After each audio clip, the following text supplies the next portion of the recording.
prediction, and he is a very strong player, as he's proven time and time again, and he has that confidence for himself. So I think that I'm in a very, very good position to get my predictions fulfilled, Raven. Yeah, well, we'll have to see how it goes now and see if that confidence from you is going to pay off here. Let's dive straight into the game one again. Apologies for the delay, just making sure the players were good to go. We've got Gaby on the bottom on that OTK Demon Hunter going up against OmegaZero, hoping to join almost the rest of the Chinese players in the semi-finals with a victory here over Gaby. And the Jammin is starting early this series, right from the mulligan. Gaby keeping the double jump is no big surprise. Tossing Il'gynoth definitely is something you want to do when it's so far in the hand, or in any place in the hand. But the one standout choice is to keep Chaos Strike, which you don't often see as OTK Demon Hunter, but I think it's got a lot of merits in this matchup where you are afraid of things like Parade Leader, even Playmaker coming down on curve, and just making sure you have one of those pieces of single target removal can be important to make sure you don't get overrun by a fast curve.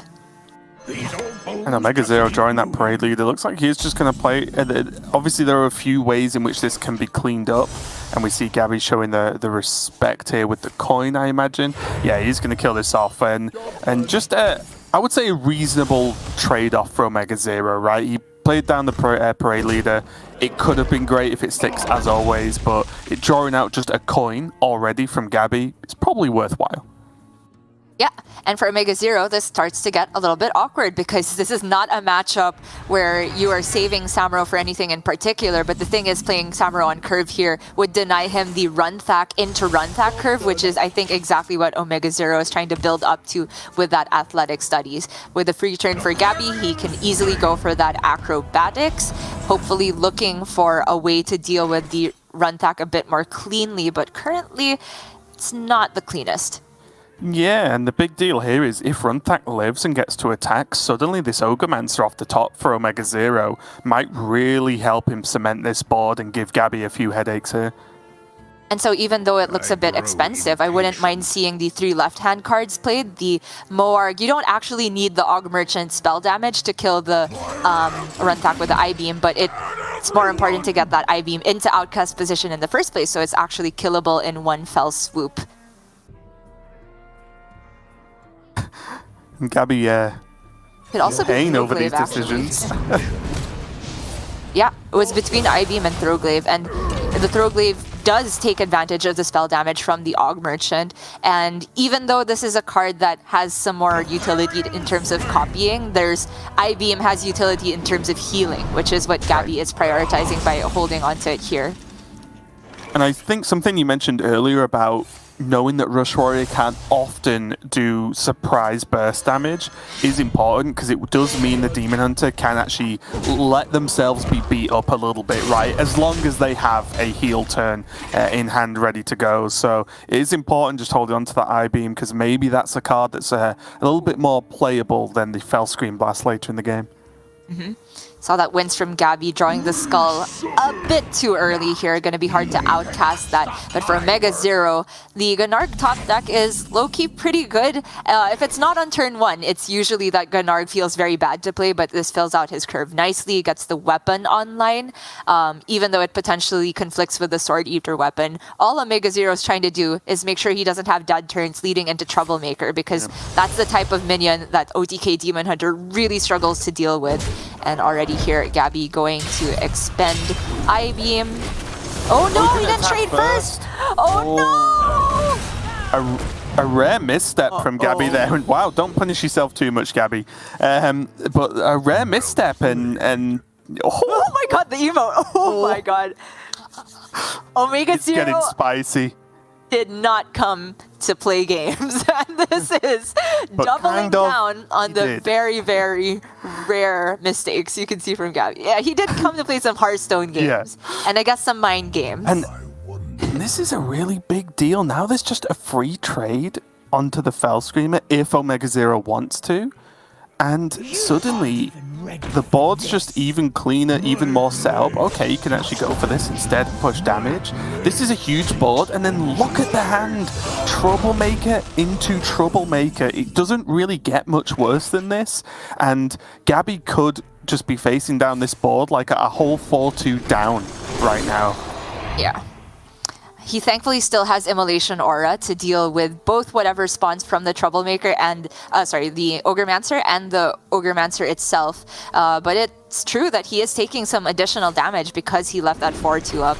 And it looks like he's not even going to go for Immolation Aura here. This is actually very cool because the board space is denied for Troublemaker. Like, yes, Gaby's going to take a whole lot of damage, but it's essentially deleting a turn from OmegaZero, at which point Gaby can Immolation Aura and end with Fellscream Blast for the healing.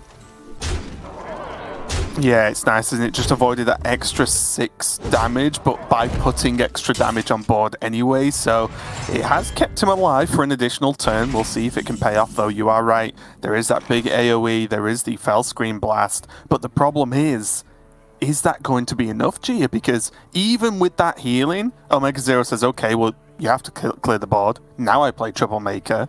If you can clear that one, or even if you can't, it'll be Troublemaker again the turn after. Yeah, it is definitely tough to figure out.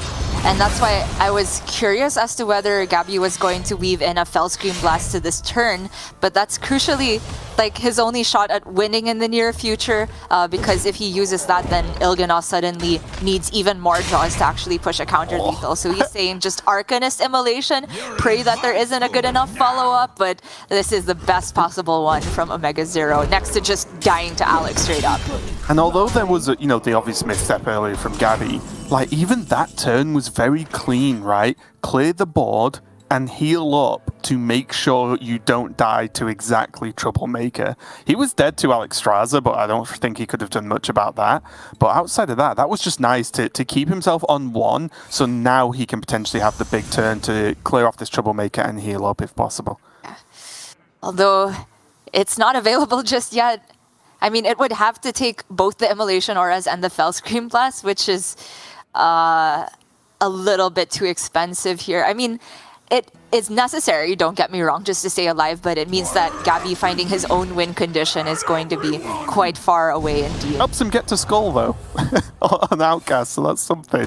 He can pretty much draw the rest of his deck if he survives the next turn or so. I see. Okay, I-Beam picked up, so he doesn't have to face tank the Troublemaker, which means he's alive to second Troublemaker and even Alex top deck from OmegaZero. So it's not over just yet. We can also take a look at what's left for Gaby in the deck. Of course, the Il'gynoth. Oh, Alex picked up now too. So, yeah, I like this. Just play the Crab Rider to clear off, guarantee the 6 to face from the Troublemaker, and then once again, OmegaZero is threatening lethal, and Gaby has to perform some miracles here. And I just don't think he can do it without using the Fellscream Blast for healing, which means that he would have to win on board by this point. Yeah. Sorry, Yeah, I thought by miracles you meant lethal, but... Yeah, oh, excuse me. Yeah, I was just looking at what happens because he can draw his whole deck now, but obviously because he had to pay for the Skull, and these Moargs are 2 mana, then he can't even just Skull into... Acrobatics into some kind of lethal here, right? Because Il'gynoth straight away would spend all of his mana. However, for Gaby, this is an opportunity to just try and win on board because he has seen Blademaster Samuro, right? So... with Thalnos, this is +3 spell damage, and then you double that on the Fellscream. Oh, he actually still has to face tank the Troublemaker, which is, not too bad when you're on 30. Yeah, and he'll heal right back up to 26 here. But it's still a very tall order to have to win on board against this because that's it in terms of the spell damage spells that he actually has, or lifesteal spells, I should say, with Il'gynoth. Like Illidari Studies, the last one in his deck, can pull him potentially I-Beam, but with this Alex getting rid of the Moarg, Gaby's board win condition has quickly evaporated. Yeah, and that is going to be game number 1 going to OmegaZero. We'll have to maybe work out what that misstep actually cost Gaby in leaving the Ogremancer up, not clearing it in the correct order. But still, it looked pretty brutal, I would say, even without that, because there was just the power plays, right, from OmegaZero. He had early Runthak into Runthak to start buffing them. He had the Ogremancer in the first place that needed to be dealt with. And Gaby just had to use those heals, use those resources just to not die. And whenever, yep, there's the issue. And whenever you're in that scenario where you have to use multiple resources turn after turn just to not die, those are the games you'll lose as OTK Demon Hunter, because as we saw, you just don't have the pieces you need to even do a sneaky combo out of nowhere to recover the game. Yeah, it's true. Just the impact that Troublemaker into Troublemaker has. It's the exact shape of board that Demon Hunter, if they are going to use a big piece of removal, it's oftentimes not enough even to one-shot the Troublemaker in the middle, then they have to face stack that damage, and then we're taking the 6 from the immediate token spawn the turn it was played, and then to have that followed up, there's very little that Demon Hunter can do, but well played to OmegaZero, just the timing on that, and the fact that OmegaZero was included. You asked me at the beginning of this series which matchup is the OmegaZero going to be most impactful in, and you saw just how much work it put in versus Gaby there. Even though he did leave it up for one more turn than he necessarily had to, it already got its work done in terms of disruption, and then leading Gaby to then take a cool line of leaving it up on board to prevent the immediate Troublemaker was still a lot that he had to pay for in terms of health total. Well, I think, yeah, that's the, I guess the final takeaway is if Gaby didn't misplay and leave the OmegaZero up, he would have faced down earlier Troublemakers, right? Which would have then put him under just as much, if not more pressure. So anyway, that is going to be game number 1. OmegaZero currently in the lead, and now he's jumping over to that Token Druid with apparently the best card in the game, which is now Pounce inclusion here, which I've seen from a few players, a few of the Chinese players especially, and it looks like a kind of silly inclusion, but weirdly enough, every time I've seen it played, it's actually done a reasonable job, right? It's achieved a goal and has got some work done. So I'm not saying it is like, it's the best tech in the world, but it's not a useless card, right? We've seen it just either pick off early minions like a Parade Leader, nice and early against Rush Warrior, or just be able to either push just some of that extra damage, maybe help get through a taunt. So not something I'm personally a fan of, but I can't really argue with the results so far. It's always looked strange, hasn't it? And I'm kind of in the camp where I'm just calling this a tech card, and I thought for the longest time there is simply no room for tech cards in Token Druid because the nature of the deck is you need to hit very specific combinations of cards to get the most powerful thing going, and by virtue of that you want to run 2-ofs of everything most of the time. But I see this as one of the perhaps justifiable techs because of specifically the interaction with Cult Neophyte versus Rogue. Cult Neophyte is a card that when it comes down, a lot of the time you can't immediately kill it outside of Lunar Eclipse, and sometimes the Eclipse itself is too expensive because of the Neophyte effect, and if you leave that up, then it has the potential to be replayed over and over again and just delete turn after turn. Whereas Pounce is a way to clear a Neophyte the turn it's played, no matter how much mana you have available, and can also have a bit of utility for Glowfly Swarm turns, because a lot of the time if you want a Lunar Eclipse on a Glowfly Swarm turn, it's like -1 Glowfly, whereas the Pounce can happen after the Glowfly itself. So it's not super equivalent to Lunar Eclipse, of course, because you still only deal 2 damage, but it has its uses. Yeah, and I've even seen it a couple of times pop up where Pounce actually saved the Lunar Eclipse having to be used, which means, you know, as a strict just removal card, as opposed to comboing with anything else, and then it saved the Luna for later on to actually have its true effect. So we'll see if it pays off for OmegaZero in game number 2 of this quarterfinal here. And wow, not a bad start in terms of OmegaZero's mulligan at least. Yeah, that is extremely strong. And ultimately for OmegaZero, we can discuss the Pounce all we like, but he's not cut a very significant card to make room for it. Just 1 copy of Adorable Infestation, which is ultimately not super useful in the matchup. The Pounce isn't too useful versus OTK Demon Hunter either. Probably its best usage is just multiplying some Gibberlings. But for OmegaZero, it's all about trying to build the back-to-back boards, right? You can try and go for the Turbo Glowfly and just pray they don't have the Immolation Aura, but ideally, if they do have the Aura, then you're able to just follow up with either a Gibberling turn or second Glowfly, and with double Fungal Fortunes back-to-back, OmegaZero is accruing tons of these resources. Yeah, this is looking pretty huge. Even just those kind of half boards that Thorn Growth create of just, oh, there's a couple of minions on board. You're not, like, Gaby isn't going to an Immolation Aura, just a Thorn Growth. but it means that any buffs that then land on a follow-up board just hit the minions that can attack initially straight away. So pretty interesting there that now that OmegaZero has 3, I think he can not throw them away, but just use them a little bit more liberally and not have to hold on to them to create like one big, huge combo turn. And the fungal wasn't a snap play because there was some issue of OmegaZero potentially overdrawing. I think this is one of the situations where if you get Glowfly, you're fine with overdrawing the next card in most situations, just to hold on to all this ramp that's going to be pretty useful to build a board that immediately gets a buff on it. But as it happens, the gibberling overdraw means OmegaZero doesn't have to think about the problem of overdrawing. It also means that he doesn't have good board development the next turn, though. Purchase is the pickup for Gaby. That's a very high utility card in the matchup to deal with things like Thorngrowth Sentries or a Glowfly board in combination with that Fellscream Blast. Yeah, and the important thing to remember as well about Kurt is that his Outcast ability is the immune part of it, right? So even if Gaby doesn't get to play it as Outcast, it can still potentially get just 2 traits for that mana, so it's still worthwhile. I think a lot of the times the special effects feel like they should be the Outcast, and it should feel like his double attack is the special effect, but like right now, it's just, even if he just plays it without Outcasting, it's going to kill off 2 of these minions and still live. Yeah, that's perfect. And I just wonder from Gaby if he feels it's worth using a Fellscream Blast to get rid of the last one of them, because the Thalnos on its own... Actually, he could just Hero Power and trade the Thalnos, right? The spell damage on the Thalnos is nice to stick around, but it's not necessary. I think Gaby probably will prioritize looking for a Skull a bit more, or even just Immolation Aura. But using Fellscream on the right does mean that he gets to preserve a bit of health on Kirch's potentially. Looks like he is starting with the trade though, so it's probably just going to be Kirch's Hero Power. Leave up 1/1/2. Yeah, seems reasonable. And like you said, just retains the resources in hand, right? Like, this isn't a threatening board, and I think he's cleared more than enough to feel safe here.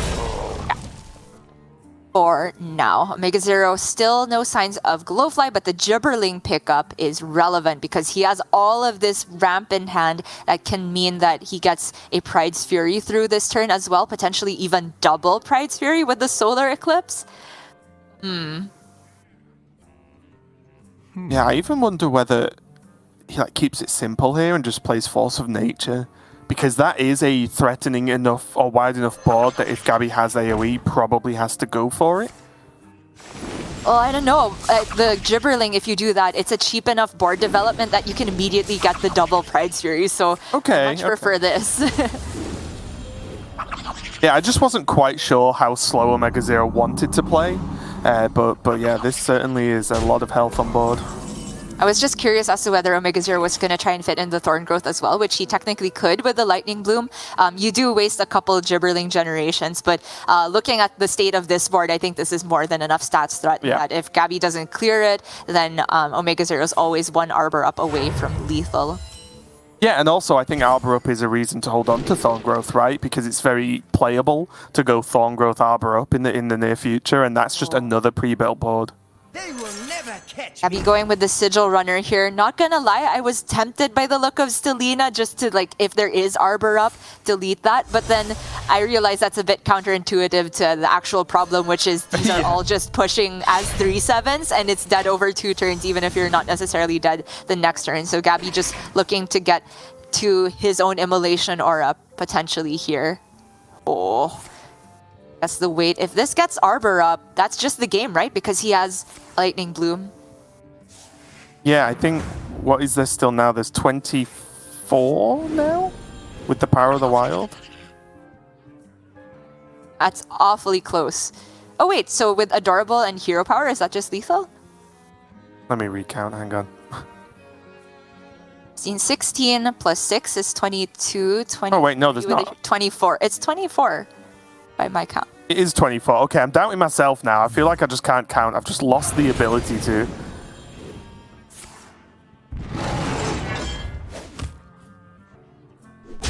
Yep. Okay, if he's trading something, then it's not lethal just yet. I was also not entirely sure because we do have people kind of back checking for us. Checking. Wait. No, he missed it, right? The other minion attacked for 4. That would have put him down to 2. His hero power goes face and he blooms the Adorable. That's just 4 damage plus here. Like the Adorable is just +1 damage. Right, but he traded a 4-attack minion, right? No, he traded a 2-attack minion. Oh, did he? Sorry, I'm losing it. Okay, That's all right. What's not all right is Gaby's game state. Yeah. He can go for a big heal push here with the Fellscream blasts. Admittedly, it's only dealing 4 each, so he has to use 2 Fellscreams just to deal with half the board, which is very painful. His own Il'gynoth win condition is very, very far away.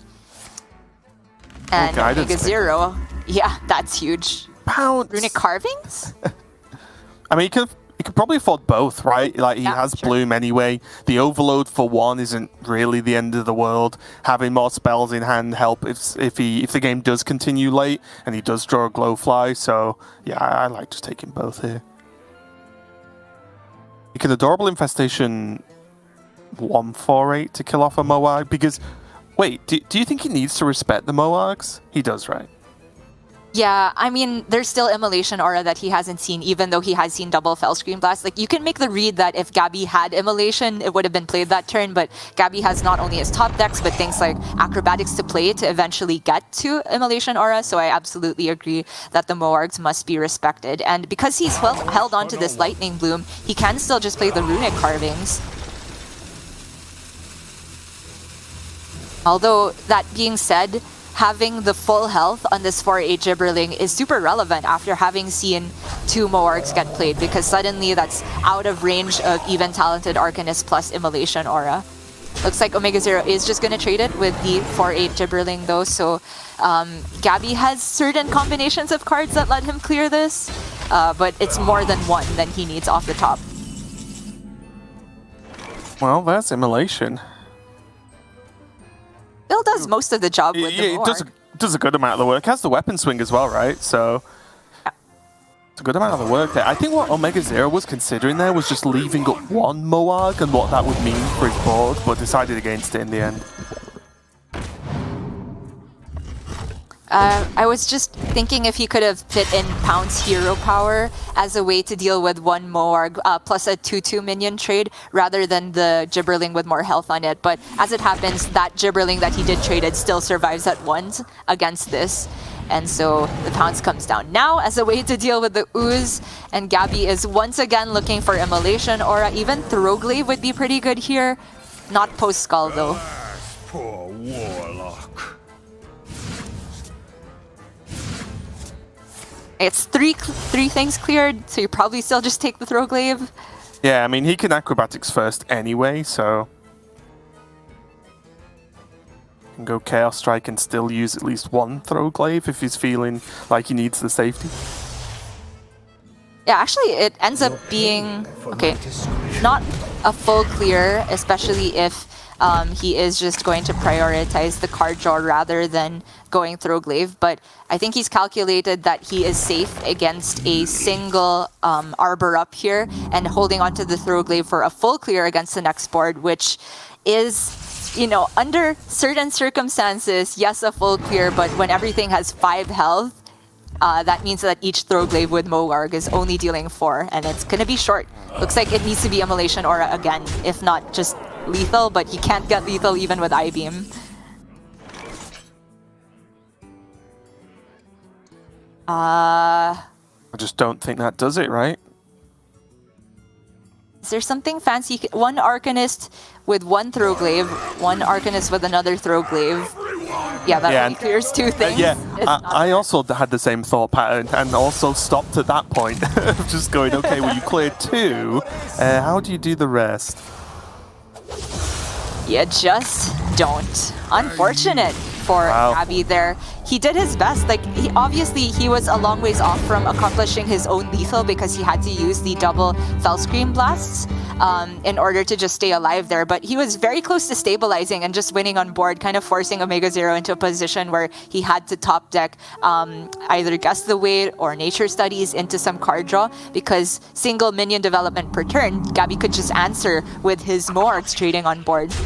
That very last push from OmegaZero managed to get there though, and I think it was very clean from OmegaZero, just the way that he parceled out his resources and identifying that going in with the Gibberling and Solar into Pride's Fury very early was kind of making it as difficult as possible for Gaby to clear that board. Yeah, and I think in this series already, we've seen that although oftentimes OTK Demon Hunter can feel unstoppable and it just kills you, it clears your board, heals, and then OTKs, you see the weakness, right, which is just relentless pressure just doesn't allow them the wiggle room a lot of the time to be able to just do what they want as well as clear the board. And Gaby has just been pressured out with 2 games in a row now. And I imagine the frustration is starting to mount as OmegaZero only has his Rogue left to get a win with out of a potential 3 games. Again, there will be a tough matchup if it comes to it of Rogue versus Warrior. But outside of that, I think the other 2 matchups, one's a mirror match and one is at Demon Hunter. So 2 just very winnable games. Yeah. OmegaZero obviously overwhelmingly favored to win the series from this point, but Gaby has reverse swept Rogue before in Masters Tours on stream. It's happened. I bet he's done this many times throughout the Swiss that we weren't even privy to because we don't always get to see him on stream. So at least in terms of the deck that most needs to get a win, you also asked me this at the beginning of the series. I think this is it for OmegaZero. The Rogue is potentially going to run up into like one bad matchup in the Warrior, the Mirror, and then a question mark matchup in Demon Hunter. This is yet another strongly debated one. But Gaby is going to have to put in some major work, and he's starting off with the best matchup here in order to get that momentum rolling. He's running the Cult Neophytes, which have largely fallen out of favor in Rush Warrior, but maybe Gaby's just saying he wants to have that early curve a bit more consistently rather than doubling down on the pressure towards the late game with things like Crush. Yeah, and I think it's just a key difference between a tournament deck and a ladder deck, right? Is that obviously Gaby expecting to see a lot of spell-focused decks as well, so maybe a little bit better against some of the spell-focused aggro decks like Token Druid that we've just seen. But I often talk in these moments in series where I generally think you just queue your worst matchup to just because you need to win with everything. Queue your worst matchup first, get it over with. But in moments like this where Gaby's probably a little bit frustrated, I think he just wants a mental reset. So he's going to take the really good matchup he can go into Rogue and just get, hopefully for him, get a win under his belt nice and cleanly and kind of just forget about the previous 2 games where Demon Hunters look like the worst deck in the world. So we'll see if that pays off for him right now. But OmegaZero, although we'll have his work cut out for him, and we do talk a lot about how difficult this matchup is for the Rogue, it does win sometimes, right? It's not just a guaranteed loss for the Rogue here, and we've seen it a few times on stream where the Rogue can just curve out. Maybe, I think for me, Kazaka seems to be one of the key cards to just get one of those big golems or the duplicate golems on the board nice and early to then maybe go a little bit too fast for the Rush Warrior. Yeah, I think that when Rogue does manage to sneak in a win, it's either dependent on those legendary cards in the mid-game. Kazaka's is definitely a big one of them. Mankrik, if you pull the 3-7 very early, as we saw just a while ago, can be an absolute backbreaker. Or a discounted Jandis. That's often really, really tough for Rush Warrior to deal with, especially when you can Shadow Step or Tenmu her and just play that back-to-back. It's a little bit too much pressure. The other way that Rogue can sometimes win is by just going very wide early. Things like Foxy Fraud into Vanessa, just vomiting stats. The Cult Neophyte works well in, for example, if this were a different... Sorry. OmegaZero does have Cult Neophyte and Rogue. That's just standard. I just started to confuse myself. That's a decent card to just drop on curve. Yeah. Well, let's dive into it. Gaby needs to win to get any chance. Full keep. Yeah. To have any chance at this back-to-back Masters Tour victory, Gaby does need to win not only this game, but the next 2 after that as well. Whereas OmegaZero, sitting on the top there, just needs to take 1 victory with his Rogue to make it to the semi-finals. Full mulligan for OmegaZero looks fine as far as I can see. But yeah, you are right. Gaby's opening mulligan was pretty insane. Yeah, the Samuro with Parade Leader is one of the ways to delete one of those win conditions I was talking about for Rogue, of just like going wide on board very early, taking advantage of the fact that Rush Warrior, while they do have Rush minions, they generally can't clear more than 1 minion per turn until they have the mana available to do things with Playmaker. Samuro solves that problem though, and Gaby picking up Cult Neophyte for himself, very good here to just get on board early and start pressuring OmegaZero the other way. Gaby wins in the value game in terms of just hitting a conditioning, and so as long as he doesn't fall far behind too early, then he's generally in a good spot. But the Octobot from OmegaZero is already quite problematic. Yeah, the Octobot and what it's going to hit as well, just having a cheap field contact, a cheap Tenwu, the zero cost brain freeze to start the field contact chain. Like, that is a good set of cards. Maybe he needs just one addition. Okay, maybe not. I was going to say maybe he just needs to wait one additional turn to just pad out this field contact turn. But yeah, if you're just going to draw one thief off the top, then why not? That's enormous.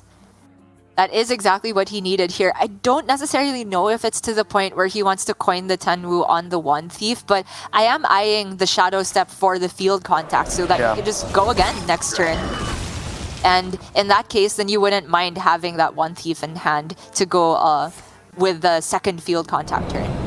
Looks like OmegaZero is just going to hold on to Tenwu though. It definitely still has its utility with some other things that OmegaZero can pick up, namely Prize Plunder being the big one.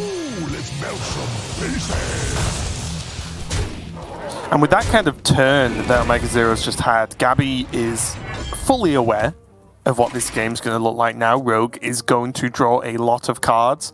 Resources are going to be pretty free from the Rogue side here, so Gaby is going to have to win board right now, I would say, because without Watley, I don't think you can count on having good amount of resources with this deck, and he's going to have to just win with what he's got. Luckily for him, he does have that Parade Leader and Blade Master in a couple of turns' time. Yeah. He holds on to the Parade Leader crucially. Well, you said he could have one board, which is like, he did end up armor up on the rest of his mana last turn, which I think is smart because you are expecting a refill turn from OmegaZero with the field contact, which if there is Brain Freeze, if there is Prize Plunder, then the Parade Leader is not reliably going to stick around. Not that Gaby has the mana to play both Samuro and Parade Leader, but I think it's wise to hold on to these resources because Gaby's kind of just setting up for a big swing turn on board, which OmegaZero is not playing too heavily into, as we can see. Yes, he does have to dump one more card to not overdraw, but the Flurry does that very cleanly. Or is it the coin devolving? Okay. Doesn't want to take any damage from this ETC, it looks like. Yeah, it's a tough call, isn't it? Because there's the fact that it's ETC, but also Flurry might be incredible a little bit later, right? Because if Gaby does have the big sort of chunky minions to start dropping down, if OmegaZero can just Flurry later on, it basically buys him a whole additional turn of damage, right? It does. I'm not sure if we're in that type of game where Gaby can afford to drop down singular big minions. Like, OmegaZero has the huge resource advantage at the moment, but that top deck for Gaby was really big.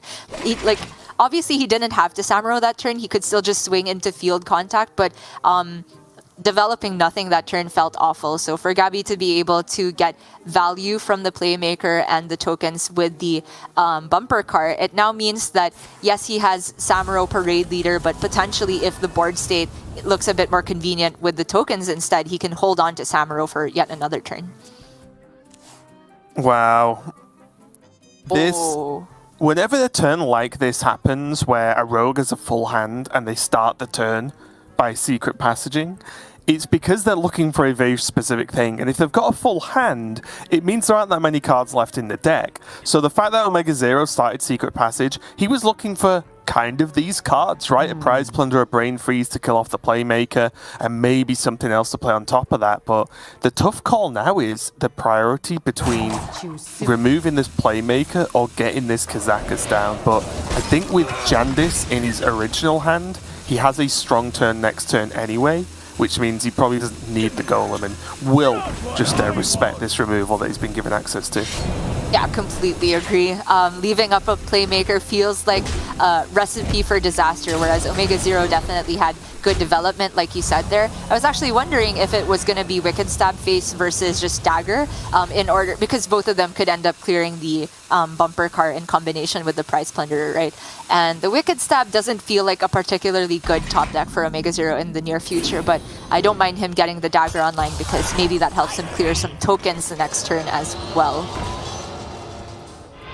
Awfully slow from Gaby. This is a turn where he's essentially, I mean, this pan out, he's essentially just playing Control Warrior is what's happening here. Yeah, yeah.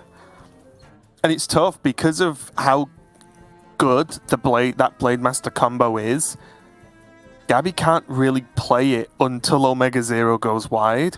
But then, as you mentioned, like the rest of his hand is just Dark Moon Riders, so he's going to have to make the call very soon as to if he needs to use this Parade Leader and Blade Master to clear even just this Jandis. But if he does, he's just got a handful of 1/1s at that point.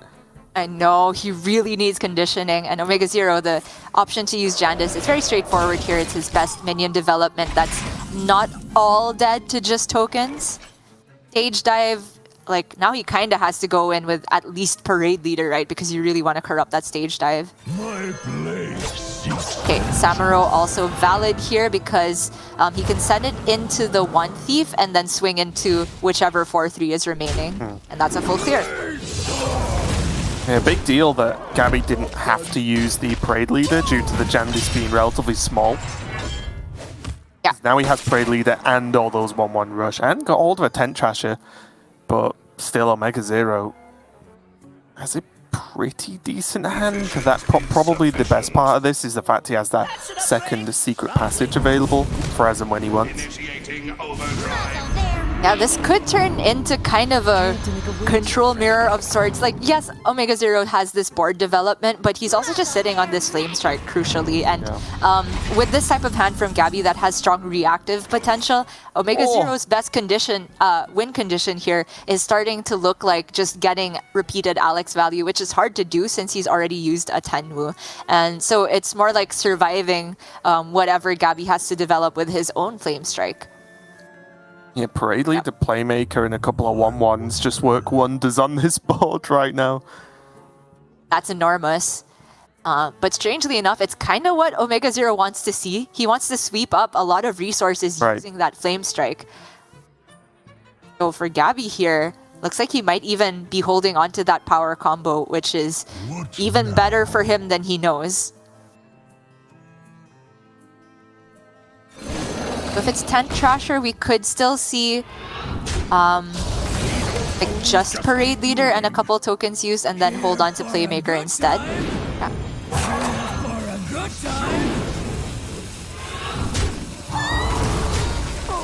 And developing this Tent Trasher is such a big deal because it makes just Flame Strike for OmegaZero very painful to have to deal with. Oh, sorry, it traded! Okay. So the Flame Strike is really good for OmegaZero here. Yeah. He's not playing it? Really? Whoa, okay. Really? He wants more value. I'm really surprised. I'm shocked. He doesn't have that much health to work with. I mean, I guess if he's going to just draw into another Prize Plunderer, he can just kill the 7/5 now? I mean... I guess not often, right? So Yeah. I guess he was really prioritizing just picking up Kazakus exactly. He's snap playing it here, although it's not available as a 10-cost Golem next turn just yet, so I think he ends up on Greater Golem unless he wants to go lesser Foxy Fraud Prize Plunderer, which is still just 4 cards played prior to Prize, so it's still not that good, right? And you know what's strange about this? Is that the Flame Strike was held, but he knows 3 of Gaby's 4 cards are 1/1s. So, like, what would he even expect the refill to be at that point, right? It's like, okay, you play 3 1/1s after the Flame Strike, fine. I don't know, I'm really surprised at this. Yeah, agreed. I mean, especially since Gaby took the trade into the Octobot, I thought he might just keep the health on his 7/5, which means that you know, technically OmegaZero could have still just Flamestruck and traded it, so not a very big deal in the end there. But now Gaby is going to go in with the Dark Moon Riders. Like, if I were Gaby here, I'd assume that that card that OmegaZero generated is not Flamestrike because the previous board didn't get Flamestruck. But Gaby's about to get completely blown up here. Was this the bait all along? Maybe it was! I mean, OmegaZero is paid for this with a good chunk of his health right now, down all the way to 12. It only takes, like, what, a troublemaker to really put him under a lot of pressure. But I guess, like, Flamestrike next turn, plus whatever, along with then even a Self-Alexstrasza if he feels like he needs it, right? Will stabilize him, in at least health-wise. Yeah, truly will. And that means that Gaby needs specifically Troublemaker or Watley here. I think anything else is not quite good enough. Maybe Alex gets the trick? Yeah, I'd chuck Alex in the mix for that one, but that's about it. And that top deck is the worst possible one! He went in with the Riders last turn saying that there was no more time to wait for conditioning, and now OmegaZero gets a very simple either Golem or Self-Alex. He doesn't need to Self-Alex just yet here because he's not dead to any singular card from Gaby, but I still like the Self-Alex because you get that mana spent out of the way, right? I think at some point OmegaZero will want to have healed in order to play around any outs from Gaby. Looks like he wants to go these have taunt on them. wider. Never mind. Yeah. The taunts still just make him safe anyway, sure. Yeah.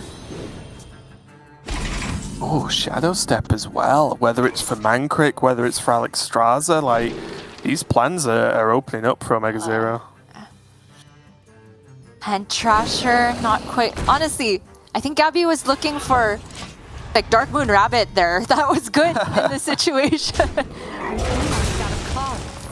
Or maybe even something like Kargath at this point, right? And just try and just get to the Prime quickly to just outlast the rest of the game from Omega. Because OmegaZero does have to finish this game soon, right? Because he has low health and limited resources, but the Shadow Step is a very big deal if the Alex sticks. Yeah. The Alex will actually just put him in fatigue, but I think it's fine. 12 might as well be infinity here when you're hiding behind a taunt versus Rush Warrior. And he can immediately get the Mankrik down and the 3-7 just by playing Alex, so it's totally fine to go for the lethal setup. He's already seen Samuro. Yeah. And he can just aggressively Alex, right? He doesn't need to be too worried about his health with Gaby on.